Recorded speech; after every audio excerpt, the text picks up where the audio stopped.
Hi everyone, Chaska here. I am a B.Ed student in University of Cebu, and I am wondering, what do our teachers use when they are presenting lessons or topics? Let's move on to the definition of concepts. First is audio material. It refers to tools that convey information through sound. These are materials in which sounds are stored or recorded and can be reproduced mechanically, electronically, or both. These materials include audio cassettes, audio discs, audio reels, and talking books. Another material is visual material, in which it refers to tools that conveys information through sight. First is illustrated books, chart, globes, and poster, wherein these are materials which we can see and can be understood by observing the visual aspect of any object. Another concept is audiovisual material. It is a combination of both sight and sound to convey information. These are things that can be understood by observing visual aspect of anything. This includes film, videotape, and demonstration. According to the librarian glossary, AVMs or audiovisual material as non-book materials like tapes, slides, films, which are renewed and recent to rather than read as books. And according to DIET 1993, it defines that audiovisual resources are those materials which do not depend solely upon reading to convey meaning and present information through the sense of hearing as audio resources or through a combination of both senses. The next concept is audio. It refers to sounds reproduced by a computer or any devices, and the next concept is video. It refers to electronic medium for recording, broadcasting of moving images. Let's move on to the functions of audiovisual materials. First is make learning permanently. The quality of the learning experience profoundly influences the performances. We can readily see how much audiovisual materials offer in terms of vividness and power of impression. So the qualitative rich audiovisual materials experience has more important learning. Audiovisual materials give vividness to the learning situation. The next one is had interest and involvement, wherein interest is so much part of audiovisual materials. Attention is the true factor in any process of teaching and learning.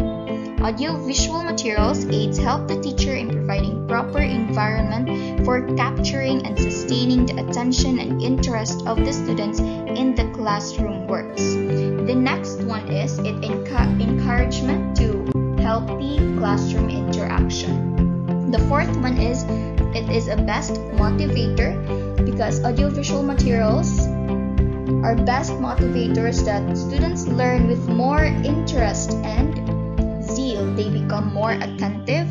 Fifth one is develop continuity of thought, wherein the continuity of thought that is fostered when verbal abstractions are coupled with visual and auditory explanations.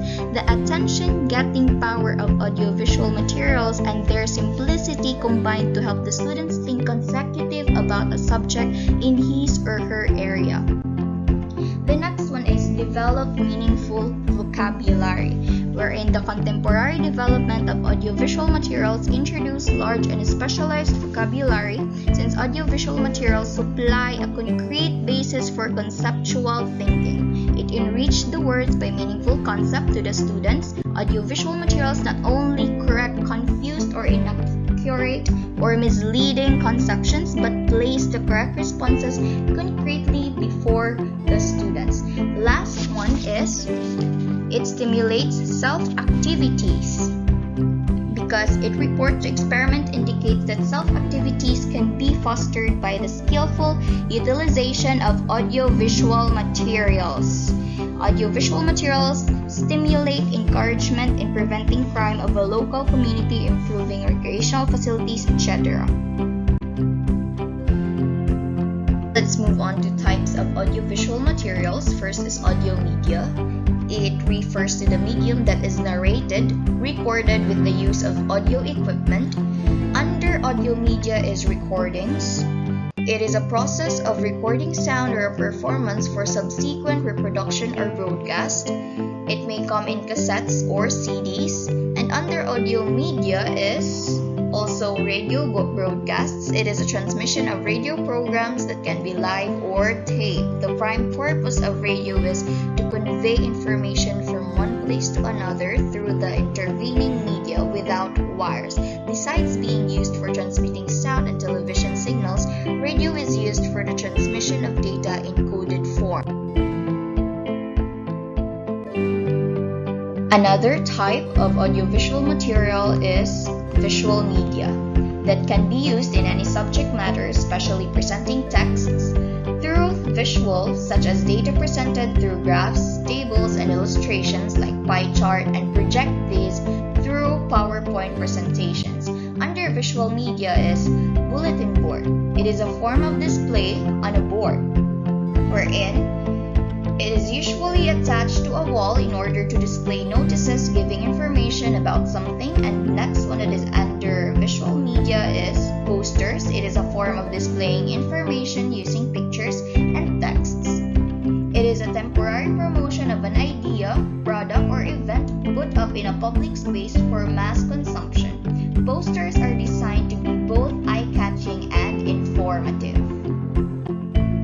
Now let's move on to another type of audiovisual material, which is audiovisual media. And under this media is motion picture video, wherein motion pictures mixed with sound.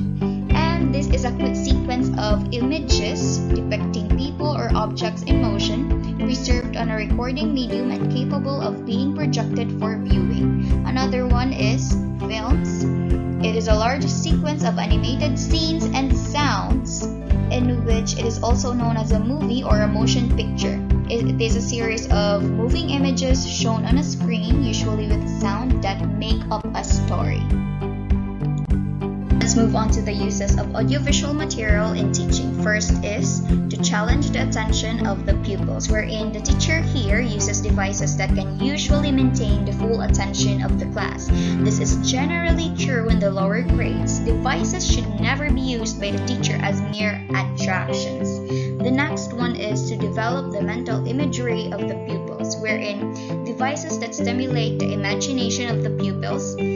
Mental imagery can be used as a vehicle of thought and as a means of clarifying ideas. The third one is to facilitate the understanding of the pupils, wherein the most widely accepted use of devices, whether visual or audiovisual, is its use in aiding understanding. Learning can be sped up by using models, movies, film strips, and pictorial material to supplement textbooks.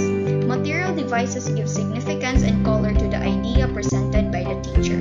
The next one is to provide incentive for action, wherein the use of devices such as pictures and objects arouses emotion and incites the individual to action. The teacher must select the right kind of device to excite the pupils to worthwhile intellectual activity, like asking the pupils to collect pictures representing water, air, land, transportation, will stimulates them to action. Next one is to develop the ability to listen, wherein the ability to listen can be developed best through the use of audiovisual materials. It is also the responsibility of the school to provide training for our pupils to be good listeners. Training in the art of listening is one of the aims of audiovisual education.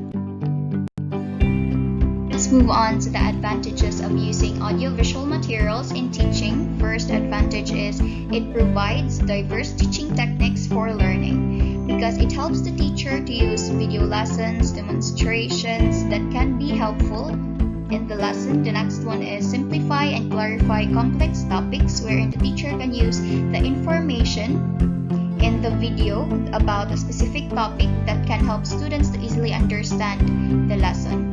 Next one is it allows students to learn at their pace, and the fourth one is it can be reused, because when the teacher downloaded or saved the file or the video in the computer, he or she can use it for another time with the same lesson. And last is reduce the quantity of asked questions because the audiovisual materials used by the teacher had clearly discussed the topic that made the students understand.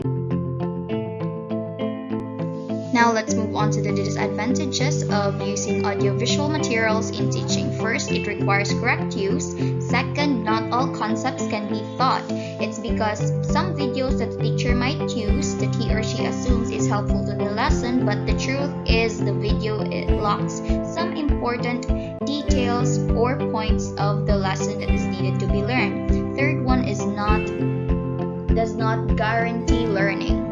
It's because some students might not enjoy the material shown and thus lose interest in the lesson. The fourth one is to prepare it. Good pronunciation is needed. The fifth one is it can be difficult to students, especially if the video in the speaker speaks with accent or fast, unclear pronunciation. It might be difficult for students to understand. Next is a good internet speed is required. It's because if you don't have a good internet connection, the video you wanted to present won't play well. Let's move on to the ways to use audio to support learning. First is Unit Podcast. It is a weekly update of teaching material. And here are the examples of podcast. But why a podcast for curious kids? Wherein it is where kids always ask seemingly simple questions that have surprisingly complex answers, such as why is the sky is blue and who invented words. This cute bi-weekly radio show or podcast takes on answering them. Each episode features several kid-submitted questions, usually on a single theme, and with the help of experts, it gives clear, interesting answers. Another example of unit podcast is Brains On, wherein it is similar to But Why. This is another podcast that takes kid-submitted science questions and answers them with the help of experts. What makes this one different is that it tends to skew a bit older, both in its questions and answers, and it has different kid co-hosts each week. The result is a fun show that's as silly as it is educational. Teachers can encourage students to take one of the topics and research it more completely, or to use it as a jumping off point for science experiments and research related questions. The next one is live online discussions between two or more people, wherein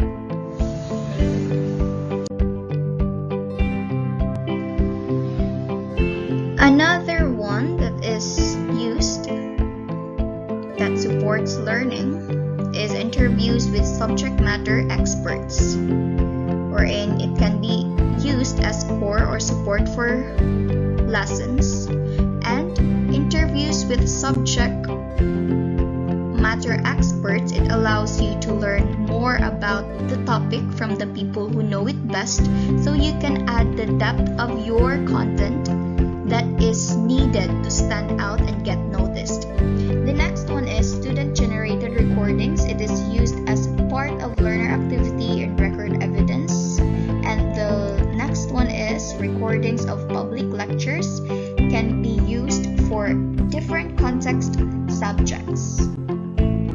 Now let's move on to the ways to use video to support learning. First is to demonstrate experiments example. It helps to illustrate how it works. And next one, to exemplify abstract concepts, wherein it helps students to understand abstract concepts quicker than you reteaching with more traditional methods. Next one is to illustrate 3D models. Fourth one is to illustrate performance and music. And last one is to show practical activities example. Audiovisual materials are important tools for teaching and learning process. It helps the teacher to present the lesson effectively, and students learn and retain the concepts better and for longer duration. That's the end of my presentation. I hope you've learned something, and thank you for watching.